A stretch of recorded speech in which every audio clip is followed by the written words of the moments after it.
There's a silence that comes after you've lost everything. Not the peaceful kind, the kind that deafens. The kind that sits heavy on your chest and whispers, you have nothing left. You've stood at the edge before. But this time, the fall was different. This time, there was no rope, no net, no helping hand. Everything you once thought mattered is gone. The people, the status, the distractions, the dreams that were built on hollow ground. This is rock bottom. And if you're here, you're not alone, because rock bottom doesn't discriminate. It visits the rich and the poor, the loved and the forgotten, the strong and the broken. But here's the part no one talks about. Rock bottom isn't just the end.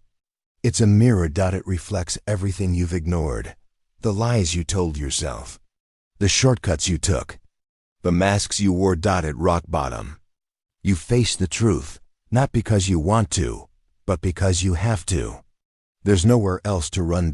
It's the place where all the noise of the world finally dies down.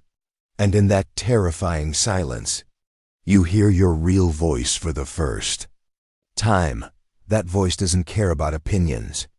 It doesn't care how many followers you had. It doesn't care how loud your success once was. It asks one question: who are you when there's nothing left? And that's where it begins. Not the fall, the rise, but not yet. First comes the breaking, the crumbling of everything false, the burning away of everything soft. Because before you become unbreakable, you must be broken. And so it starts. Before you rise, you'll scream. Not out loud, not always. Sometimes the scream lives behind the eyes, buried beneath a smile you force yourself to wear in front of the world. They won't see the battles you're fighting. They won't feel the weight in your chest when you wake up. They won't know how hard it is to keep breathing when everything inside you feels shattered. This is the storm inside the soul. The hours when you want to give up. The days when nothing makes sense anymore. When the world seems to move forward without you. You ask yourself questions that cut deeper than pain. Was it all a lie? Did I ever matter? Why even keep going? But those questions, they're not weakness. They are fire. And fire burns away the unnecessary. It removes what was never truly yours to begin with. Because somewhere along the way, life gave you things you didn't ask for, expectations, labels, pressures, and now that it's all fallen apart, you're left with the only thing that can't be taken from you: choice. You see, when you have nothing, you're finally free. Free to stop pretending, free to rebuild without compromise, free to write a story so raw, so real, that it scares the world and saves your soul. But first, you must sit with the pain, not run from it, not numb it with distractions, not drown it with fake hope. You must feel it. Let it cut through the lies. Let it tear open the wounds. Let it expose the truth. You are not who they said you were. You are not your past. You are not done. The breakdown is not your end. It is your rebirth. Because when the dust settles, when the tears dry, when the scream inside fades into stillness, you'll hear something else. A whisper, one you've ignored for too long, a whisper that says, get up. Not because the world needs you, but because you need you, because you're not done. Because this is where the building begins. Nobody applauds the first step. There's no cheering crowd, no spotlight, no validation, just silence. And the echo of your heartbeat, reminding you that despite everything, you're still here. That first step, it's not dramatic, it's not cinematic, it's ugly, shaky, it hurts. But it matters more than all the victories that will come after, because the climb doesn't begin when the world sees you rise. It begins when you decide to no longer stay on your knees. This climb is different. It's not a race. It's not for applause. It's a war of inches. Every inch earned by sweat, blood, and the decision to not quit, even when no one's watching. You don't rebuild a life in one day. You rebuild it by doing what others don't see. Waking up when your mind screams, sleep. Showing up when motivation is gone. Choosing discipline over comfort. Forging identity through repetition, not inspiration. And slowly, very slowly, the darkness begins to fade. Not because life gets easier, but because you get stronger. You start finding beauty in the struggle. You find peace in discomfort. You no longer fear pain, you respect it. You welcome it like an old friend who teaches you what no easy life ever could. The climb is silent, but powerful. And it's in that silence you become dangerous, because now you're not doing this to prove anything. You're not trying to impress. You're trying to become. And becoming is painful. It requires sacrifice. It demands that you leave behind the version of yourself that was content with mediocrity. This is where the real work begins. The rebuilding of your mind. The sharpening of your discipline. The redefining of what you believe is possible. Rock bottom gave you a gift. It stripped you of all illusion. Now for the first time, you see things clearly. And what you see is this: no one is coming to save you, but you don't need saving. You need to keep climbing. Because one day, not now, but one day, the world will ask how you became so strong, and your answer will be simple. I started climbing when I had nothing left, and I never stopped. You want to change your life? Then stop waiting to feel ready. Stop waiting to feel inspired. Stop waiting for someone to come and fix it for you. The people who build themselves from the ashes don't wait. They act, and what carries them isn't hype, it's discipline.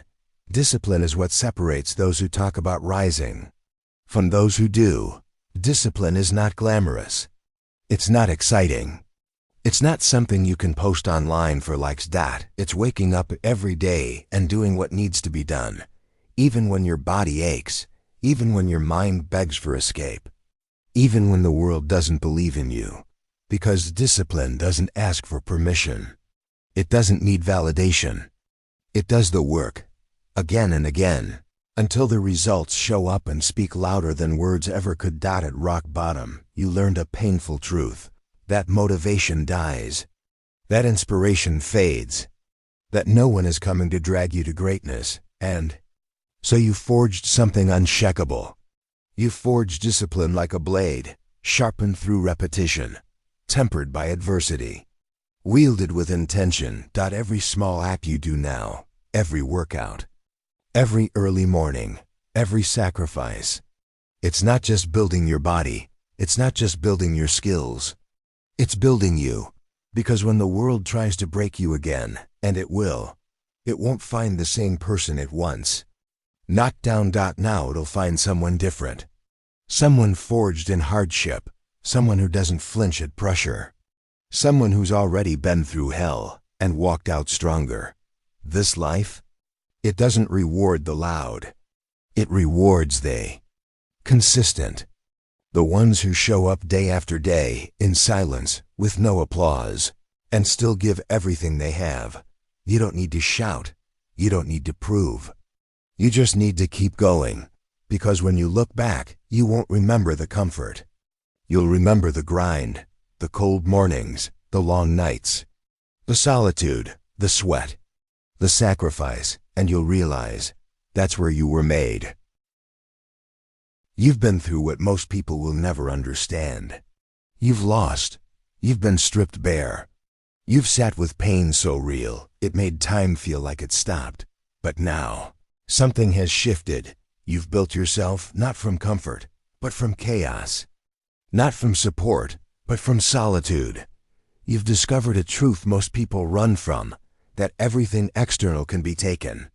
Your job, your home, your friends, your reputation, even your health. But what cannot be taken is who you become. In the fire, because the world sees the results. They see the calm, the confidence, the discipline. But they don't see what it cost you. They don't see the nights you cried alone. They don't see the demons you had to face. They don't see the strength it took to not give up, and that's okay. Because you didn't do it for them. You didn't rise for recognition. You didn't build for applause. You rose because staying broken wasn't an option. You rose because you refused to be defined by loss. You rose because something in you still burned, even when everything else went dark. And that flame? It's no longer small dot, it's a wildfire now. Untouchable, unstoppable, unbreakable. You've become the kind of person who walks into storms and doesn't flinch because now you know something.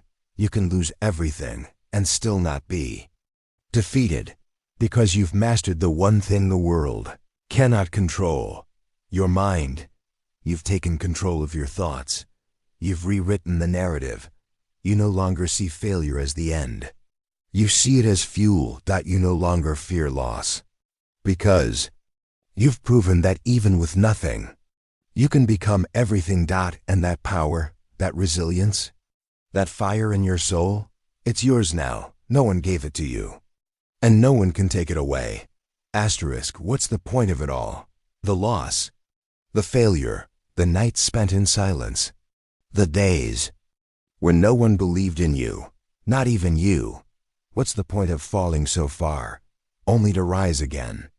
The answer is simple: purpose. See, you didn't just rebuild your life. You discovered why you were ever broken. Pain has a purpose. It strips away the noise. It forces clarity. It demands evolution. Pain is the fire that turns iron into steel, and purpose, that's the blade you forge from that steel. Now every scar has meaning. Every mistake taught you something the easy path never could. Every betrayal taught you to trust your intuition. Every failure taught you how to endure. Every loss taught you how to value what really matters. You now walk differently, not because you're arrogant, but because you know who you are. You don't chase, you build. You don't beg, you grow. You don't fear rock bottom anymore, because you've made it your foundation. You've turned pain into discipline, discipline into identity, and identity into purpose. Now, your purpose is clear. You are here to show what's possible, to rise and remind others that no fall is final, that no ending is permanent, that no darkness lasts forever if you refuse to surrender to it. You don't need a title. You don't need a platform. You are the story, a walking testimony that from nothing, something powerful can be born. A reminder that greatness isn't about fame. It's about refusing to be broken. And the beautiful thing about purpose? It doesn't come from comfort. It's earned through suffering. It's forged in the fire. It's revealed when everything else has been taken. So now, when you look in the mirror, you no longer see the one who was lost. You see the one who found themselves. And no one can take that from you. Not now. Not ever. This is no longer about survival. You're not just climbing out of the pit. You're building a mountain no one can tear down, because now, you've become the kind of person that pressure creates, not crushes. You've faced the silence of rock bottom. You've walked through the storm alone. You've chosen growth over comfort, pain over denial, and truth over illusion. And now, you're no longer afraid to fall, because you've already fallen. And you got back up. And when you rise after losing everything, you don't just rise stronger, you rise wiser. You rise sharper. You rise free. You realize the version of you that was destroyed. That version had to die, so the real you could emerge. Not the one built by society's expectations. Not the one defined by likes, money, or reputation. But the one that was hiding beneath all the noise, waiting for everything false to fall away. And now you know, you were never lost. You were just buried under everything you didn't need. Now you walk with purpose. Not just for success, but for significance. Not just to win, but to become something worth remembering. Because this isn't just your comeback story. This is your becoming. And as you walk forward, you'll notice something new. The people who once doubted you, they'll go silent. The ones who left you behind, they'll pretend nothing happened. The world that ignored you at your lowest, It'll suddenly ask how you did it. But the truth is, they'll never understand. Because this journey wasn't meant to be understood by everyone. It was meant to awaken you. You don't need revenge. You don't need validation. You don't need to explain. You just need to keep going, because the world doesn't need more noise. It needs more examples. You are the example now of what happens when a human soul refuses to give up. Of what happens when rock bottom becomes the start of a legacy. Because you didn't just lose everything. You found something far more valuable. You found yourself, and that changes everything.